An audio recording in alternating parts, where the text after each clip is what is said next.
Bab 1195, Kenapa kamu memanjakannya? Hari kedua, Fanny Zhou meninggalkan dunia surga. Dia adalah orang yang sangat sibuk sekarang. Setelah tinggal di sini selama 2 hari, ada banyak hal yang menumpuk di akademi yang menunggu untuk dia tangani. Paviliun Xianbao, di dalam restoran. Sander Ye sedang makan bersama Zala. Zala jelas menyukai makanan Paviliun Xianbao, jadi memakannya dengan lahap, terutama lobsternya. Dia sudah makan 5. Sander Ye memandang Zala yang sedang makan di depannya. Senyuman muncul di wajahnya, tapi tak lama kemudian, dia sakit kepala lagi. Bagaimana cara mengatur si kecil ini? Dia tidak tenang kalau memberikannya kepada orang lain, tetapi kalau dia membiarkannya mengikutinya, kekuatannya saat ini belum pulih. Seolah memikirkan sesuatu, Sander Ye mengerutkan kening. Tuan Pagoda, sekarang akademi sudah mulai merenovasi benua terbengkalai, kenapa kultivasi aku belum pulih? Setelah pagoda kecil terdiam beberapa saat, dia berkata, apa bibimu melupakannya? Wajah Sander Ye penuh garis hitam. Pagoda kecil menambahkan, apakah ada kemungkinan misi kamu belum selesai? Mendengar ini, Sander Ye mengerutkan kening. Pagoda kecil tiba-tiba berkata, salah. Sander Ye bertanya, apa? Pagoda kecil berkata dengan sungguh-sungguh, aku menemukan segelku sepertinya sudah terbuka. Sander Ye sedikit terkejut, lalu dia memeriksa pagoda kecil, dan benar saja, dia menemukan bahwa pagoda kecil sudah kembali normal. Wajah Sander Ye penuh rasa tidak percaya.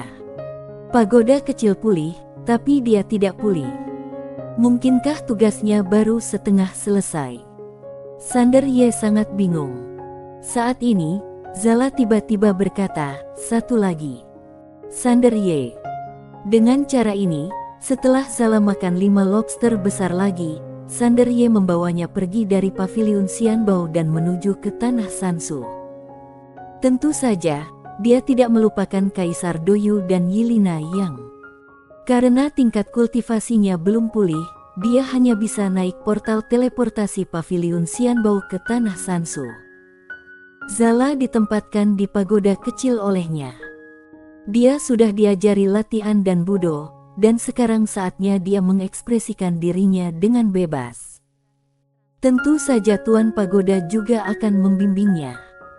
Kalau tidak ada yang membimbingnya dalam perjalanan berlatih, dia masih akan mengambil banyak jalan memutar. 3 hari kemudian, Sander Ye tiba di kota Yudu.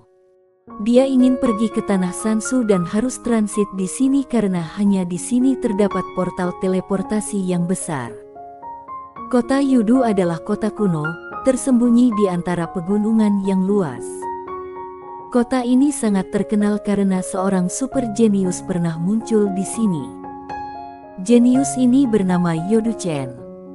Dia adalah orang juara 1 dari wilayah bintang ini yang masuk ujian akademi umum di alam semesta Guanxuan, dan sekarang dia cukup terkenal di akademi umum Guanxuan. Kota Yudu juga terkenal dengan hal tersebut. Tidak hanya itu, Yodu Chen ini juga membawa banyak sumber daya ke kota Yudu. Hasil juara pertama. Atas prestasi tersebut, Akademi Guanxuan tidak hanya akan memberi penghargaan kepada individu, tetapi juga keluarganya, kotanya, dan bahkan seluruh benua. Pada hari ini, seluruh kota Yudu sangat ramai. Banyak orang berdiri di kedua sisi jalan. Mereka melihat keluar tembok kota, seolah menunggu sesuatu. Setelah Sander Ye tiba di kota Yudu, dia tidak segera naik portal teleportasi ke tanah Sansu karena Zala, si kecil, ingin makan lobster, jadi dia hanya bisa membawanya ke Paviliun Xianbao untuk berpesta terlebih dahulu. Dalam perjalanan, Sander Ye memandang kerumunan di jalan dengan rasa ingin tahu. Setelah bertanya-tanya, dia menemukan orang nomor 1 di kota Yudu, Yodu Chen yang jenius akan kembali ke kota Yudu hari ini, dan orang-orang ini sedang menunggunya. Yodu Chen. Sander Ye tidak terlalu terkesan. Selama bertahun-tahun, dia jarang pergi ke akademi utama, jadi dia hanya tahu sedikit tentang beberapa orang jenius di akademi utama. Saat itu, seseorang tiba-tiba berseru, "Kak Sudahmi datang." Mendengar ini, Sander Ye menoleh untuk melihat ke gerbang kota, di mana seorang pemuda berjalan perlahan. Pemuda itu mengenakan jubah, sederhana dan anggun.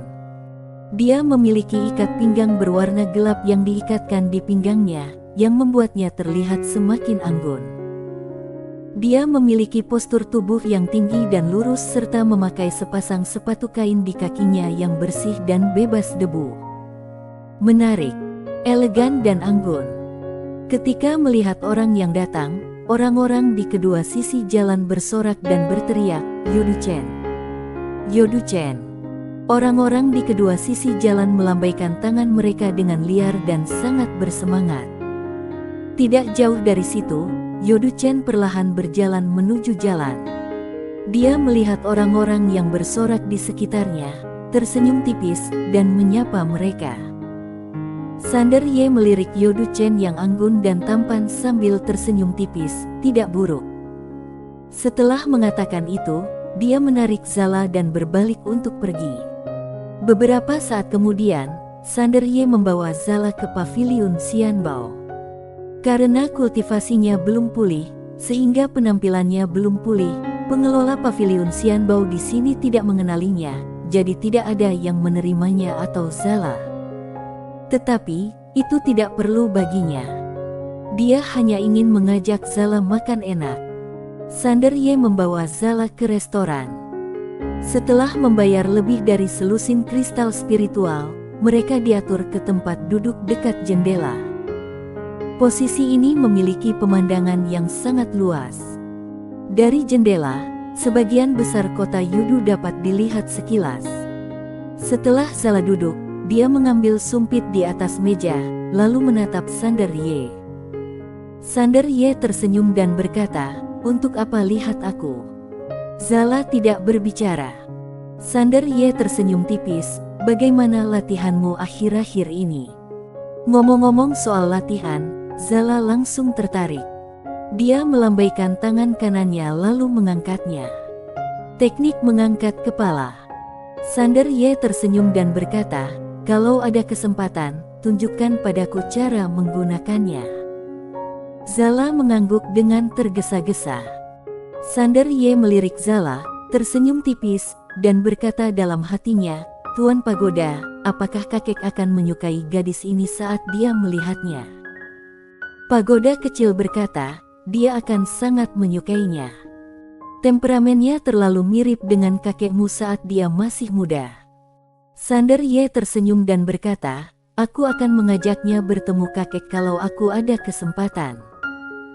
Pagoda kecil berkata, "Kamu ingin kakekmu membantumu mengajarkan orang, bukan?" Sander Ye tertawa.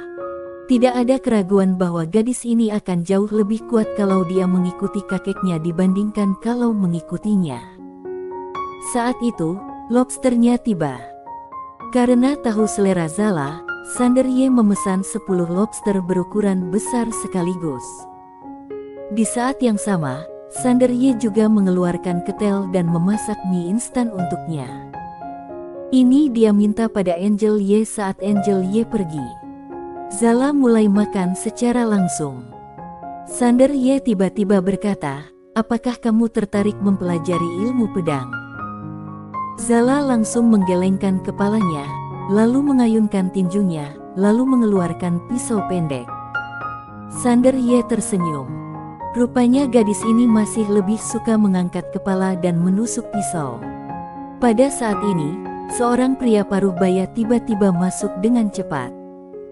Pria paruh baya itu berjalan ke arah salah satu pria tua di paviliun Xianbao, dan membisikkan beberapa patah kata. Mendengar kata-kata pria paruh baya itu, pria tua itu sedikit terkejut kaget, lalu berkata, "Segera tiba." Pria paruh baya itu mengangguk, "Ya, tolong cepat buat pengaturannya." Mendengar perkataan pria paruh baya itu, pria tua itu mengangguk cepat, "Baik." Pria paruh baya itu mengangguk sedikit, sesegera mungkin. Setelah mengatakan itu, dia berbalik dan pergi. Orang tua paviliun Xianbao segera berbalik dan berjalan ke platform batu tidak jauh dari situ. Dia melirik orang-orang yang makan di sekitarnya dan berkata, "Semuanya, kami paviliun Xianbao akan menerima tamu terhormat. Kami perlu mengosongkan tempat ini sekarang. Silakan segera pergi." Begitu pernyataan ini keluar, semua orang di tempat tersebut sedikit terkejut. "Kosongkan tempatnya." Sander Ye juga sedikit bingung saat mendengar ini. Pada saat ini, salah satu tamu tiba-tiba berkata, "Tetua Yu, siapa yang datang ke sini? Seheboh itu, sampai harus dikosongkan." Tetua Yu melirik tamu itu, dan kemudian berkata, "Seorang tamu terhormat." Mendengar ini, tamu itu langsung mengernyit. Tetua Yu berkata lagi, "Tolong semuanya segera pergi." Tamu itu berkata dengan suara yang serius, "Tetua Yu, bukankah ini melanggar aturan?" Tetua Yu memandang tamu itu dengan pandangan yang dalam, "Apa kamu ada masalah?" Melihat Tetua Yu marah, seorang wanita di sebelah tamu itu dengan cepat menariknya dan berkata, "Lupakan, ayo kita makan di tempat lain." Wajah tamu itu sedikit muram, "Tetua Yu, kami semua membayar untuk makan. Karena diminta pergi sekarang, bukankah biayanya harus dikembalikan kepada kami?" Tetua Yu berkata dengan tenang, "Bukankah kamu sudah makan? Kamu tidak akan dibayar kompensasi karena sudah makan." Setelah mendengar kata-kata Tetua Yu, para tamu di tempat tersebut sedikit marah, tetapi mereka tidak berani mengatakan apapun. Pelanggan pria itu sedikit tidak puas dan berkata dengan marah, "Tetua Yu, kalian itu tokoh besar yang menindas orang." Melihat pria itu membuat masalah lagi dan lagi, mata Tetua Yu tiba-tiba menjadi dingin. Dia melambaikan tangannya, dan segera, beberapa penjaga paviliun Xianbao masuk. Melihat pemandangan ini, ekspresi para tamu di tempat tersebut berubah. Beberapa tamu dengan cepat berbalik dan pergi, tidak berani untuk tinggal. Wajah tamu pria juga sedikit berubah. Dia tidak menyangka paviliun Xianbao akan bertindak begitu mendominasi. Melihat Tetua Yu hendak mengambil tindakan, wanita di samping pria itu dengan cepat menarik pria di belakangnya, "Tetua Yu, kami pergi sekarang." Setelah mengatakan itu, dia berbalik dan menarik pria itu lari. Pria itu tidak berani melawan lagi saat ini dan hanya bisa menelan amarah di dalam hatinya. Di restoran, tamu lain juga segera pergi. Tetua Yu mendengus dingin, menolak dihargai dan minta diberi pelajaran. Setelah mengatakan itu, dia hendak pergi, tetapi pada saat ini, dia sepertinya menyadari sesuatu lalu tiba-tiba berbalik dan melihat ke samping, di mana Sander Ye dan Zala belum pergi. Zala masih makan dengan lahap. Melihat pemandangan ini, mata Tetua Yu tiba-tiba menyipit, "Oh, masih ada orang yang menolak dihargai dan minta diberi pelajaran." Sander Ye memandang ke arah Tetua Yu. Saat ini, Tetua Yu berjalan perlahan ke arah Sander Ye dan Zala.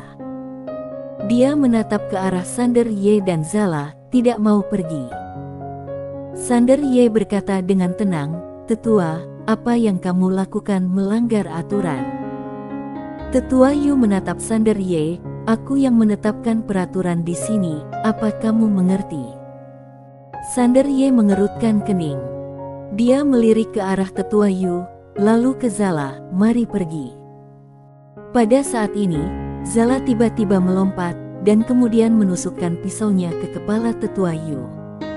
Puff! Darah muncrat. Mata Tetua Yu melebar karena tidak percaya. Dia tidak menyangka seseorang akan berani membunuh orang di paviliun Xianbao. Zala duduk sambil memegang pisau pendek, lalu menatap Sander Ye, "Kenapa kamu harus memanjakannya? Orang jahat karena dimanjakan oleh orang baik, tahu tidak?" Bersambung.